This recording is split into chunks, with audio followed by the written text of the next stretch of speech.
basically 6 or 7 months of age, falling behind. Dam age has a big impact, often overlooked, especially these days when a lot of people are joining ewe lambs. Ewe lambs will not rear progeny to the same weight and the same growth rate as a 3 or 4 year old ewe. A 3 or 4 year old ewe will do a much better job than a 5 or 6 year old ewe.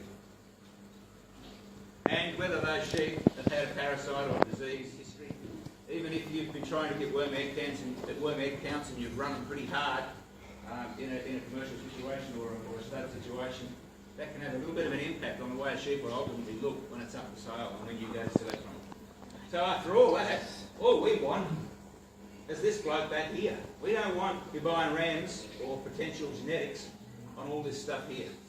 We only want the genetics, because that's what's going to impact our profitability.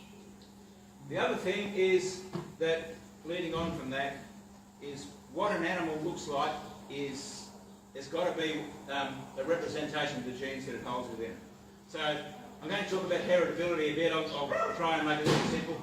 So heritability of a trait is the degree of variation you see in that trait that is solely responsible by the genes.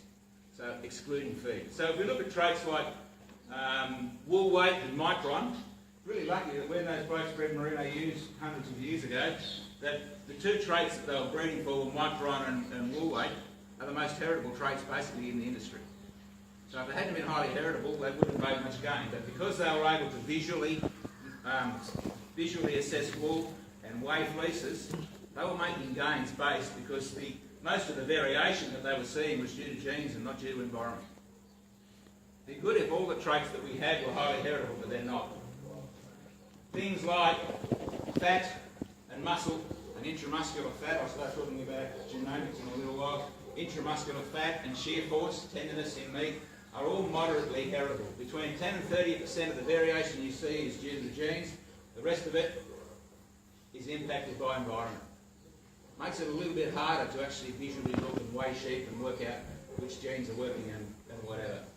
And when you get to one that I'm sure the Border Leicesters breeds have had a lot of jobs to do with, and maternal breeds, fertility, unfortunately, is really lowly heritable.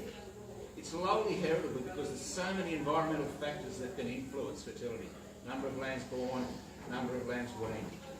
You know, there's feed that you give the ewe in the pre-joining, there's feed that you give the ewe in the first trimester, the last trimester, climate, dam age, there's a whole lot of things that are just absolutely confounding the whole and clouding the whole issue of fertility.